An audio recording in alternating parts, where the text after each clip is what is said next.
you, and thank you for coming on tonight. You're welcome. It is a pleasure and an honor to be here. Yeah, there you go. So Linda, I want to talk about, or at least we all want to talk about the SBA loans and what are available. So can you tell us about the different types of SBA loans that are available right now for entrepreneurs? Okay, basically, when the pandemic struck, they realized that they needed to provide some kind of relief for small businesses and business in general so that the economy wouldn't tank. So they created what's called the CARES Act. Mm-hmm. And if you guys have been on Facebook, social media, anywhere, you've been hearing about what a mess it is. Because it is something that it's unprecedented. The CARES Act stands for Coronavirus Aid Relief and Economic Security. That's what CARE stands for. So with that, they initially rolled out the EIDL, which is a grant. And the only way that you can apply for that grant would be to apply for an SBA loan. So initially they were saying, okay, everyone who applies is going to get a $10,000 grant. The EIDL is Economic Injury Disaster Recovery Loan, which are small business loans available across the country to areas that are designated as disaster areas. And we all know that that applies all across the United States because of the pandemic. Anyone that can should apply for federal and state loans at the same time. Okay. All right. Yeah, I definitely agree with you. I think that I would definitely apply, even if you feel like you don't have everything in the perfect order, and I will let the underwriters just decide. I think that some of the normal rules are going to be a little bit more lax right now.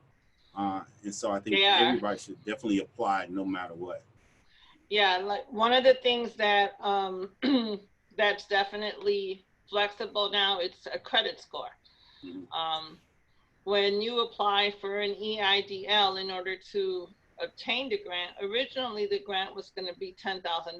However, because they underestimated how many small businesses are out there, the grant is now up to $10,000, which translates into $1,000 per employee, quote unquote. And the reason why I say employee, quote unquote, is because now they're including 1099s or independent contractors. And so with that, the credit score before had to be 650 or higher. So now they're kind of waiving that a little bit. And I encourage everyone to apply for that if they haven't, because it's not the PPP program, which is payroll protection, which is what's in the news today. As of 5 o'clock, they still hadn't signed, the Congress still had not signed for additional funds, but we expect them to do that before the night is out. But with the economic EIDL loan, you can use the loan to pay for existing debts, for payroll, for accounts payables, and additional bills that you can't otherwise pay because of the pandemic. Okay. Yeah, I know that everybody, so many people applied initially for the loans that they ran out of money. Now they're actually, Congress is passing a bill, like you said, they're going to be talking tonight, and Congress is about to pass a bill to put more funding, I think $450 billion into. I heard it was up to 500 because they're adding some funds in there for testing for COVID. So. Yeah. Okay. So they're about to put that money to kind of re-up. So I would definitely say one of your goals this week should be to apply. I believe you go to the SBA.gov and everything. I actually posted a link. I posted a link in the invite that you sent, and I'll go ahead and post it here. Okay, you can put it in the chat if you want to over the side. This one is for the paycheck protection, and I'll get a little bit more into that. Okay.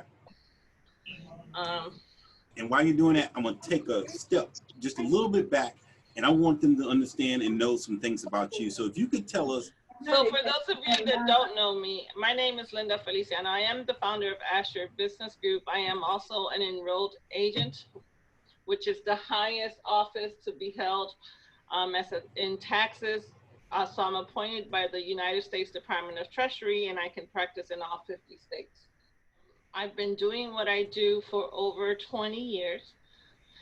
And I actually struck out on my own the last time the economy was like this. The last time the economy was like this, I had a nice cush job and I was supporting my family and everything was really good until I got a notice that said, hey, we're gonna reduce your salary. I'm like, no, you're not.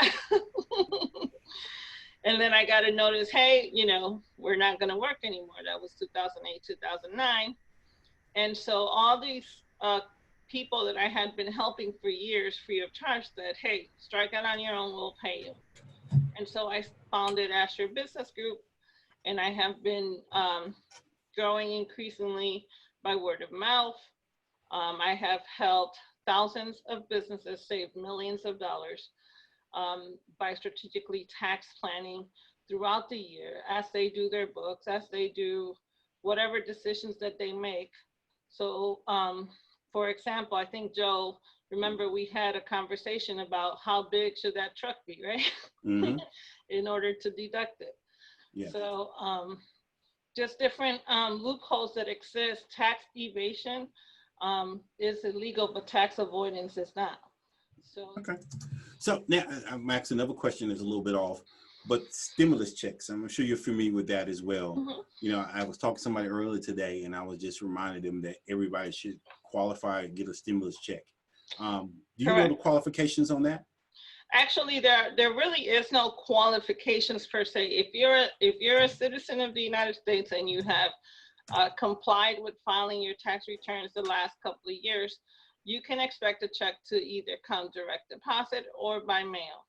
And the reason why I say that is because some people filed their tax returns, however, they ended up owing money. And so if they owed money, naturally the IRS wouldn't have their information. Although in some instances where some clients have given them their bank information for them to withdraw money, they could potentially get direct deposit. If you have not filed your tax returns, the tool that's out there on the IRS website allows you to go in and fill out non-filer. Now, when you do that, you're basically filing a $0 tax return for them to send you that money.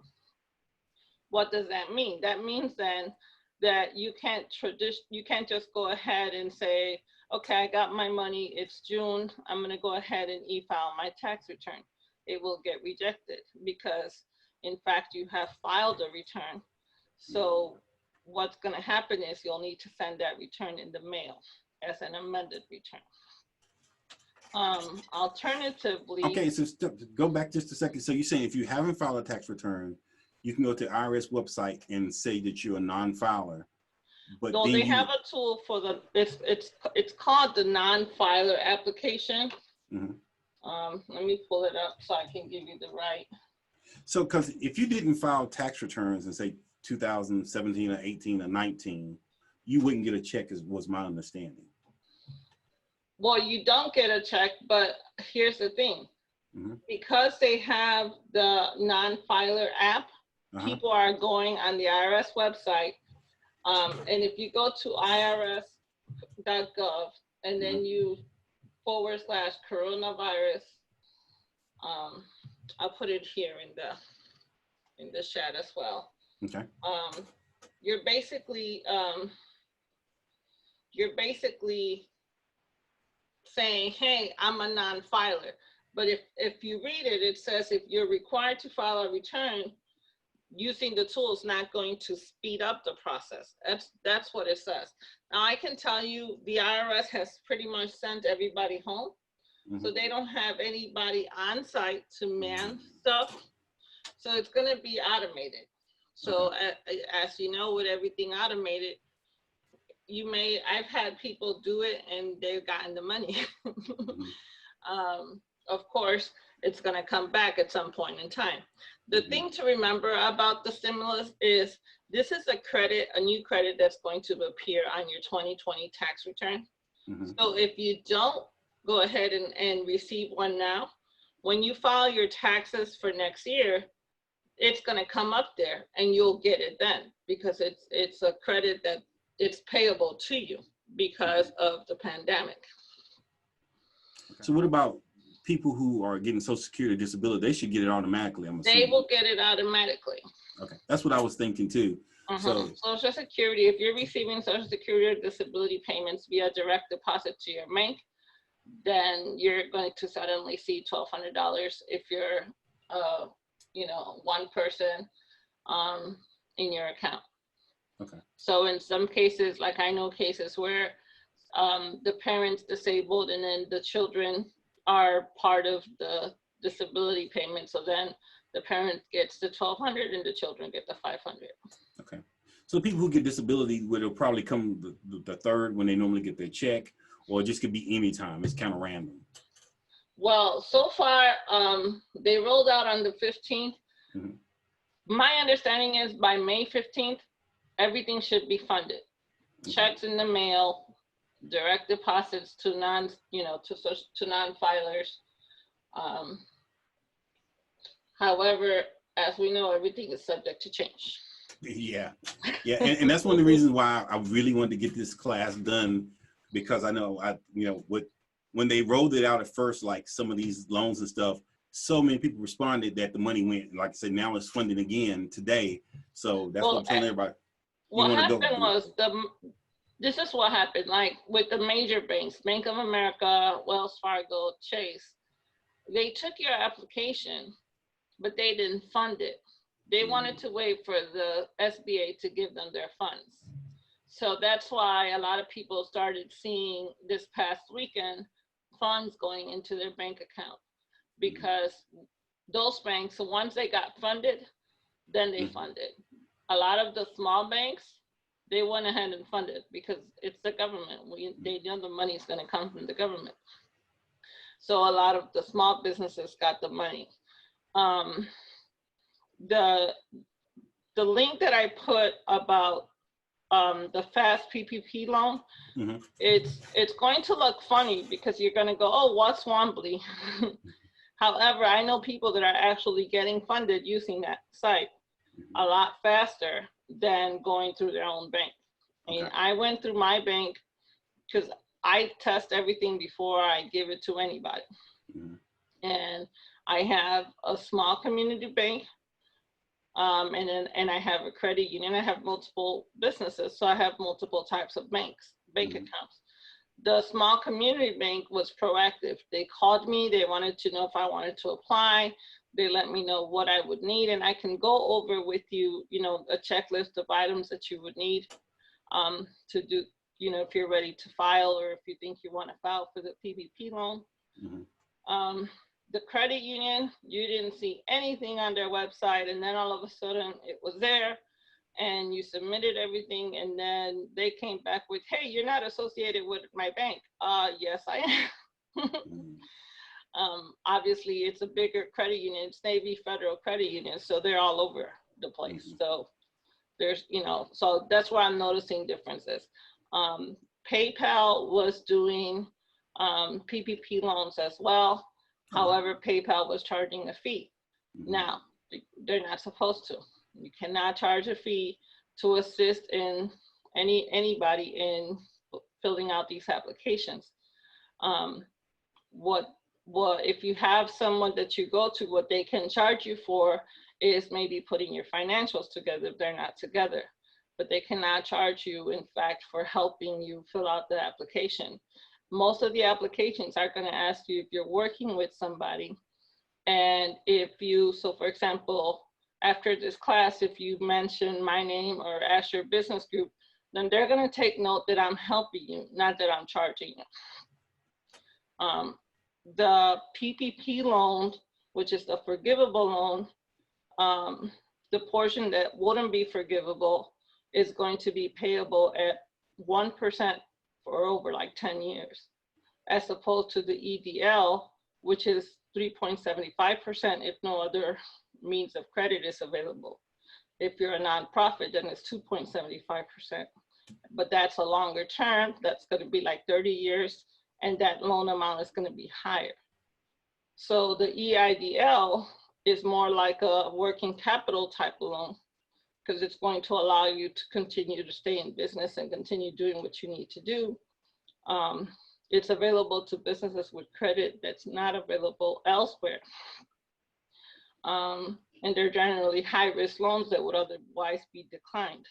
Mm-hmm. So that's why that was the first one that came out, and I encourage everyone. And if anybody applied for that way back in the beginning, mm-hmm. and you don't have a confirmation, immediately when you apply, you should get a confirmation, and that confirmation has a number. If that number doesn't start with a 3, more than likely you'll need to apply again.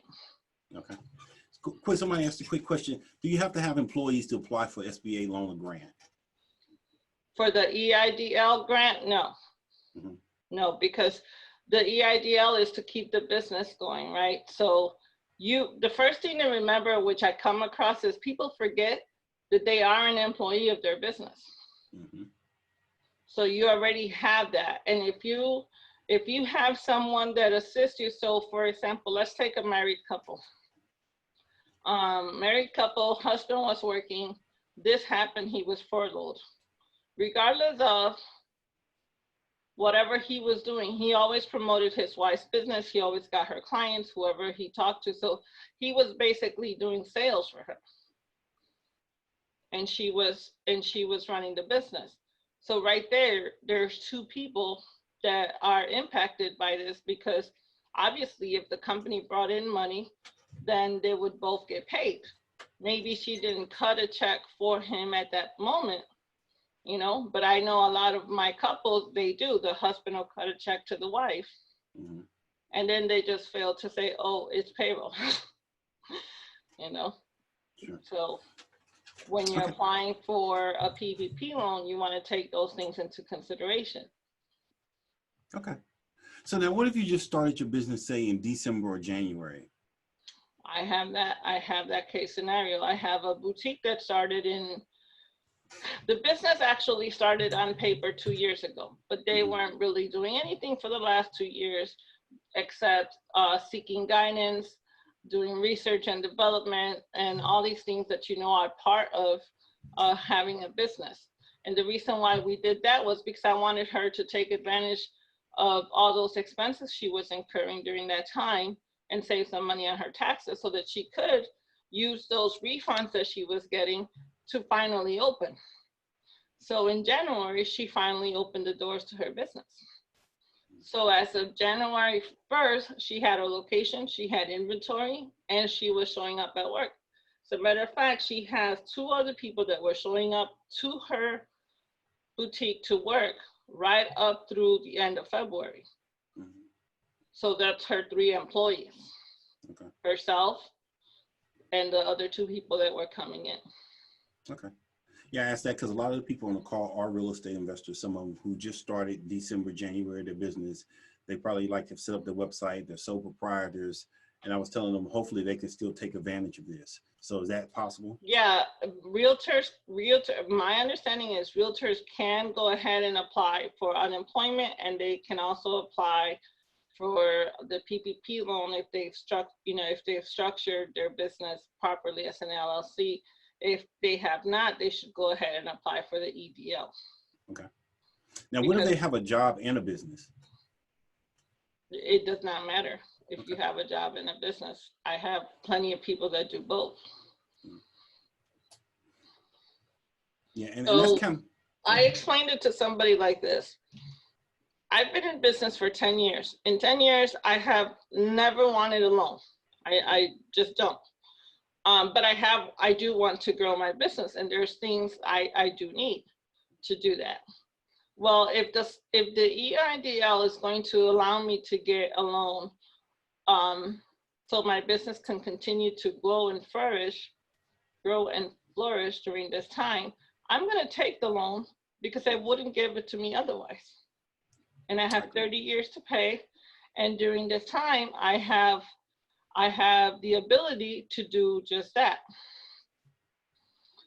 So someone's asking, if you have two businesses, one is an S Corp and the other is an LLC, then what you do when you apply for the PPP is you have to disclose that you have two businesses. So for example, I have several streams of income. I have two businesses and I have a nonprofit.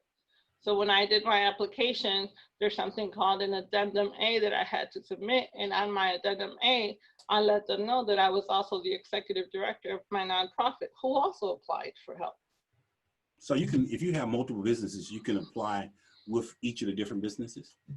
Yes, you just want to make sure that they are aware that you're applying for, so because each business has its own identity, has its own tax ID number. Each business should have its own set of employees, right? Yeah, I know that the SBA website shut down the EIDL loan, but remember we said earlier, they're going to be putting out new funds. So you want to be on the lookout for that. The other thing is you want to make sure, like I'm in Jacksonville, the city of Jacksonville has partnered with a credit union here, and they have their own program that you can apply to. So don't just apply with SBA, look for programs within your community as well. And the PPP, which is the link I posted, that, they're currently taking applications in anticipation of what's coming tonight. Very good. Yeah, I'm going to be applying for all of those funds this week. So I definitely suggest you do the same. I know that a lot of times people don't have their paperwork perfect, their financials perfect. And I think she posted a link to a website, and maybe you can put your email or your phone number. They can contact you if they need a bookkeeper, assistance and things like that. She's saying she can't charge, she doesn't charge for helping with the loans. But if you don't have a bookkeeper, that's one of the valuable people you need on your team. Again, not waiting to the last minute to plan for taxes. So Linda would be a great person to actually help you with that. Money. What other programs do you know about that are giving out money right now during this particular time? Other than SBA and local state. One of the things on the SBA website is you register for FEMA, but that's for individual. So one of the things it says is to apply here and then apply for business. Mm-hmm. They changed that recently because that wasn't like that initially. But as things roll out, you will be able to participate in them. Right now, the programs are open for 1099 employees, self-employed people. Self-employed people that receive, that report on their taxes like they're self-employed, but they don't have an LLC. They haven't structured their company. So they're in fact self-employed, and they can go ahead and apply for the different assistance because of the pandemic. Okay. For the PPP, you are an employee of your PPP. The question is, you need to have employees to get that. Those funds are used to be able to keep people on payroll. So, for example, if I don't apply for PPP and I don't have any business coming in because of the pandemic, I have the choice of closing my doors, filing for unemployment to see if I get it, filing for SBA EIDL loan, and waiting to see what happens. In the meantime, I have to pay rent, I have to keep food on the table, pay insurance, pay car. So if I go ahead and apply for unemployment, 9 times out of 10, I probably won't get it. Why? Because I'm self-employed. So then I'm going ahead to apply for PPP. Now what happens? Sometimes I hire somebody to do some work for me, right? Whether it meets the $600 a year for me to issue them a 1099 or not is besides the point. During the time that they're helping me, I'm paying them and they're my employee. So for purposes of filling out the PPP application, you want to have the full-time equivalent number of people. So let's say that throughout the year, because I don't want to do 1099, since this is what happens, a lot of people are like, oh, I don't want to have to go through that, or I don't want to pay payroll taxes. So I got my niece and my cousin and my neighbor, and 6 people come in throughout the year, and I pay them each $500 to get away from having to give them 1099. Well, if you got 6 people at $500, how much is that? 3,000. I don't know. 3,000. 3,000 plus whatever it is that you pay yourself to pay, to do what you have to do, right? So let's say that's another 2,000. Yeah. So for the year, your 2,000 a month is 24,000 plus 3,000. That's $29,000 worth of payroll, right? So do you have employees then? Yeah. And Aubrey, you asked that question, and I'm assuming that being in the real estate business, you hire contractors, painters, people to haul away trash. All of those people aren't direct employees. They may be 1099 contracted employees. So yes, you would still qualify. And she's also saying that you yourself are your own employee, so you qualify. Yeah, because how are you paying, how you making money? Exactly. As far as whether or not you're going through an audit, it shouldn't matter if you're going through an audit to receive the stimulus check. Now, I'm still trying to get clarification because I saw somewhere that some banks were keeping the stimulus money. And I think that's if the person owed the bank money. And I'm still trying to find out what the legality of that is, because the whole purpose of the stimulus was so that people can keep a roof over their head, not so that banks could take their money. Yeah, my understanding was unless you owe child support, everything else you're going to get a check. That was the only item that I saw that the reason why you wouldn't get a check was child support. But owing the IRS, I don't think it affects you. Any of those things, it doesn't affect you except to the child support. Is the state able to take that money as well if you owe the state? It should not be able to. Yeah, I don't think because even your student loans right now are halted. So if your federal student loans are halted, then I don't think the state can take it unless, Joel says for child support. Like I said, hopefully Congress will sign that bill tonight. It'll be refunded as far as the funds will come in, and then they will actually start issuing funds again. But I think this is a time, because the other thing too, why this getting money like this is important is we don't know what the landscape of business is going to look like when everything reopens. You're hearing so many different things. When some governors want to reopen, they want to do it in a rolling out way. We don't know if they're going to open too soon, and then it's going to be a resurgence, and then it's going to get worse than what it was.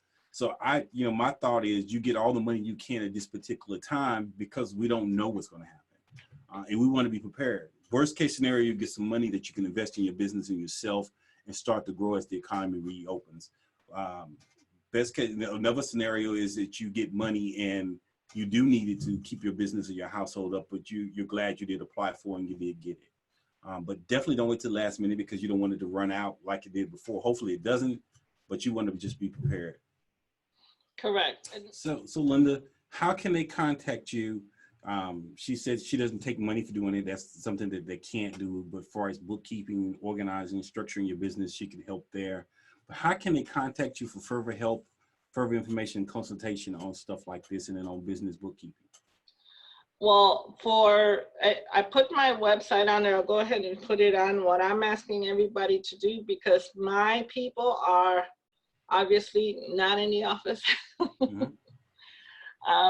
So I'm trying to manage everything and get everybody scheduled properly. So I ask everybody to go to my website and fill out the contact form. Okay. That information will come up automatically when you go there. Give me a second. So when you fill this out, I'm gonna get notified that you signed up for something. However, if you complete the contact me form,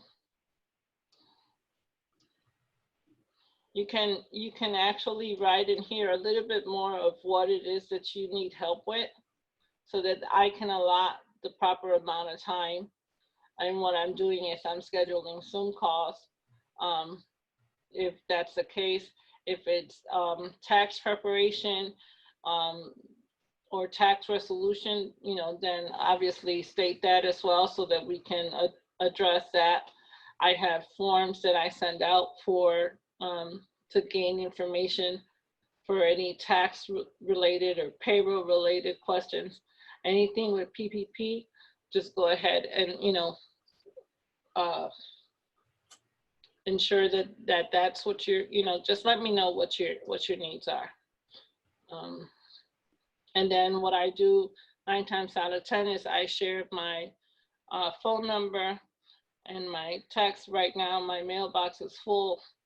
And so this is, I have 3 numbers and my mailboxes are full. So. Wow. If you guys do call my office, please make sure to leave a message on this 800 number, because that one's not full. That one will never be full. Thank you so much, Linda. Thank you. Stay safe. Awesome. And thank you everybody for being on tonight.